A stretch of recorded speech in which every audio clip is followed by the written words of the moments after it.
যারা খেয়ানত করবে কিয়ামতের দিন আল্লাহ রাব্বুল আলামিন তাদেরকে ওই খেয়ানতকৃত জিনিস কাঁধে করে তারা উঠবে। যেমন নাকি একজন মানুষ যদি জুলুম করে, এক বিগত জমিন যদি কেউ জুলুম করে, অন্যায় করে, যদি খেয়ানত করে যদি কারো কাছ থেকে যদি নিয়ে নেয়, তাহলে 7 তবক জমিন সে আসমানে করে তারপরে উঠবে।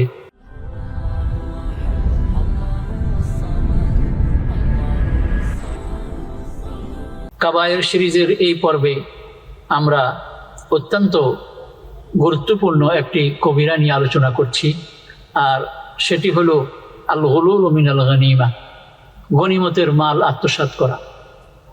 গনিমতের মাল আত্মসাৎ করা এটা বড় কবিরা গুনাহের একটি।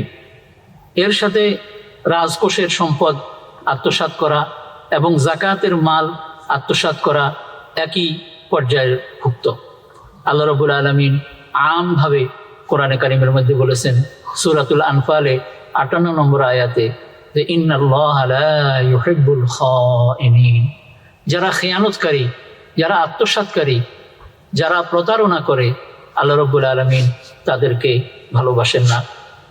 এছাড়া কোরআনে কারিমে সূরাতু আলে ইমরানের মধ্যে 161 নম্বর আয়াতে আল্লাহ রাব্বুল আলামিন ইরশাদ করেন ওমা কানা লিনাবিয়্যিন আন ইয়াগুল্লা ওমান ইয়াগলুল ইয়াতি বিমা গাল্লা ইয়াউমাল কিয়ামা। কোনো নবীর শানে এটা উচিত নয় যে কোনো কিছু আত্মসাৎ করে। আর যে ব্যক্তি কোনো কিছু আত্মসাৎ করলো, সে যেটা আত্মসাৎ করলো কিয়ামতের দিন এটা তার কাঁধে করে, এটাকে তার সঙ্গে করে সে কিয়ামতের দিন উঠবে। নাউযুবিল্লাহি মিন যালিক। তখন আর লোকদেরকে পরিচয় করিয়ে দিতে হবে না যে একে, সে যে জিনিস সাথে করে উঠলো সেটাই তার জন্য যথেষ্ট হয়ে যাবে। সহিহ মুসলিমের মধ্যে এসেছে আবু হুরায়রা রাদিয়াল্লাহু তাআলা আনহু থেকে বর্ণিত যে রাসূল আকরাম সাল্লাল্লাহু আলাইহি ওয়াসাল্লাম একদা আমাদের সামনে ভাষণ দেওয়ার জন্য তিনি দাঁড়ালেন এবং তিনি এই আত্মসাৎ করার ব্যাপারে তিনি কথা বললেন এবং বিষয়টাকে তিনি অত্যন্ত মারাত্মক এবং এটা যে খুব বড় ধরনের অপরাধ, এই বিষয়টাকে তিনি আমাদের সামনে তুলে ধরলেন। অতঃপর তিনি বললেন যে কিয়ামতের দিন আমি তোমাদের একজনকে পাবো এমন যে সে কিয়ামতের দিন তার কাঁধে ঘোড়া ওঁটকে নিয়ে, ওঁটকে কাঁধে বহন করে সে উঠেছে এবং সেই ওঁট আওয়াজ করছে। তখন সে বলবে, রসুলকে বলবে ওই লোক কিয়ামতের মাঠে, ইয়া রাসূলুল্লাহ আগেসনি, হে আল্লাহর রসুল আমাকে সাহায্য করো। তখন রসুল বলতেছেন, আমি বলবো লা আমলিকু লাকা মিনাল্লাহি শাইআ কাদ আবলাগতুকা, আমি তোমার আজকে আল্লাহর পক্ষ থেকে যেটা হচ্ছে এ ব্যাপারে আমি তোমাকে সাহায্য করার কোনো মালিক নই, আমি তোমার কোনো কিছু করতে পারবো না, আমি দুনিয়াতে তোমাকে এ ব্যাপারে তো বলেছিলাম। রসুল এরপর বলেন, আমি তোমাদের একজনকে পাবো কিয়ামতের দিন যে তার কাঁধের মধ্যে ঘোড়া এবং ঘোড়া বিড়বিড় করে আওয়াজ করছে। তখন সে বলবে যে ইয়া রাসূলুল্লাহ আমাকে সাহায্য করুন। আমি তখন বলবো আমি তোমার কোনো কিছু করতে পারবো না, কিয়ামতের দিন আমি এ ব্যাপারে তোমাকে সতর্ক করেছিলাম। রসুল বলেন, তোমাদের আরেকজনকে আমি পাবো কিয়ামতের দিন যে সে আসবে, তার কাঁধে কতগুলো বকরিকে বহন করবে, যে বকরি ভ্যাঁ ভ্যাঁ করে আওয়াজ করছে এবং বলবে যে ইয়া রাসূলুল্লাহ আগেসনি, হে আল্লাহর রসুল, হে আল্লাহর রসুল আমাকে সাহায্য করুন।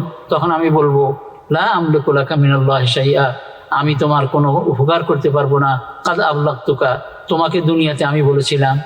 এভাবে রসুল বলেন যে তোমাদের আরেকজনকে আমি পাবো এমন যে কিয়ামতের দিন সে আসবে এবং তার কাঁধে থাকবে এমন নফস যে লাহ সিয়াহ, যার আওয়াজ থাকবে। তখন বলবে ইয়া রাসূলুল্লাহ আগেসনি, আমাকে সাহায্য করুন।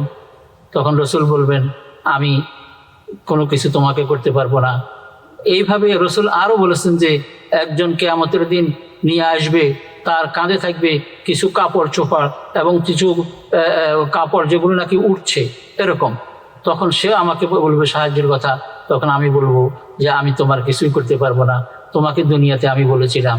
কিয়ামতের দিন আরও একজন আসবে যার কাঁধের মধ্যে থাকবে চুপ করে থাকা জিনিস, অর্থাৎ সোনা এবং রূপা। তখন সেও বলবে যে ইয়া রাসূলুল্লাহ আমাকে সাহায্য করুন। আমি বলবো যে আমি তোমার কোনো কিছুই করতে পারবো না। হাদিসটি মুসলিম শরীফের মধ্যে বর্ণিত হয়েছে।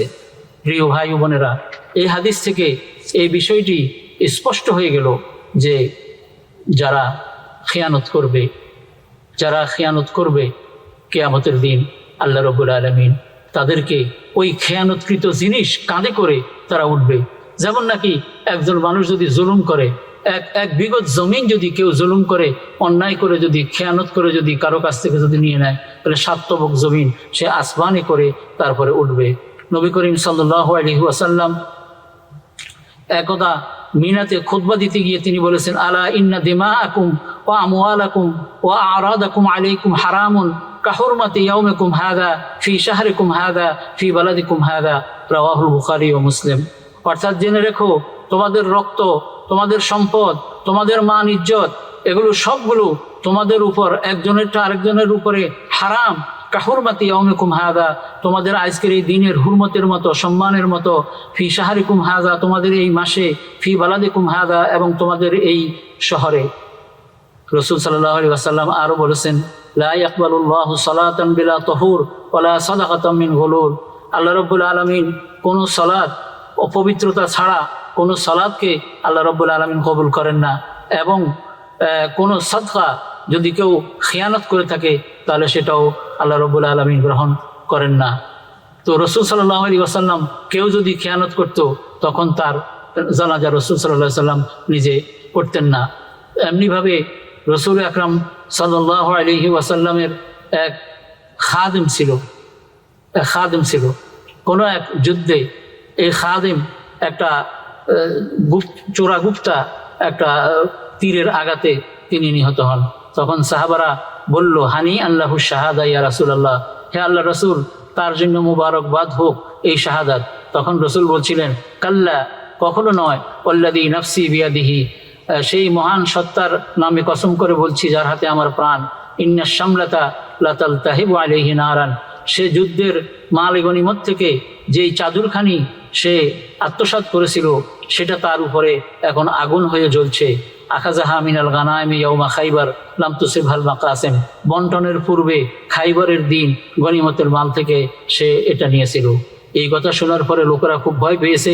তখন এক ব্যক্তি একটা বা অথবা 2টা জুতার ফিতা নিয়ে আসলো এবং বলল, ইয়া রাসূলুল্লাহ, আমি এটা নিয়েছিলাম খাইবারের গনিমতের থেকে। তখন রাসূল বললেন, এটা তো শুধু ফিতা নয়, 1-2টা ফিতা নয়, এটা জাহান্নামের আগুনের ফিতা। এইভাবে সুতরাং এই যে আমি আপনাদের সামনে কোরআনের আয়াত এবং প্রিয় নবীর কয়েকটি হাদিস শোনালাম, পেশ করলাম, এটা থেকে এই বিষয়টি স্পষ্ট হয়ে যায় যে আত্মসাৎ অত্যন্ত জঘন্য অপরাধ। এবং এর মধ্যে শুধু গনিমতের মাল নয়, সদকার মালও হতে পারে। যেমন হাদিসের মধ্যে এসেছে, এক সাহাবীকে লুতবিয়া, তাকে রাসূল আকরাম সাল্লাল্লাহু আলাইহি ওয়াসাল্লাম তাকে পাঠিয়েছেন সদকার মাল উসুল করতে। এই লোকটা এসে বলল, হাযা লাকুম ওয়া হাযা উহদিয়া লি, এটা হলো রাষ্ট্রের আর এটা হলো যেটা নাকি আমাকে হাদিয়া দেওয়া হয়েছে। তখন রাসূল আকরাম সাল্লাল্লাহু আলাইহি ওয়াসাল্লাম অত্যন্ত রাগান্বিত হলেন এবং খুতবা দিয়ে তারপরে তার সমালোচনা করে বললেন যে, এমন কি হলো, কিছু লোক এমন আছে যে নাকি সদকার মাল উসুল করতে গিয়ে বলে যে এটা আমার আর এটা হলো রাষ্ট্রের, এটা আমাকে হাদিয়া হিসেবে দেওয়া হয়েছে। কেন সে কেন বাড়িতে বসে থাকতে পারে না, দেখা যাক তার কাছে হাদিয়া আসে কিনা। এই সব বর্ণনা থেকে এই বিষয়টি স্পষ্ট হয়ে যায় যে সদকা এবং মালে গনিমতের মাল আত্মসাৎ করা জঘন্য অপরাধ।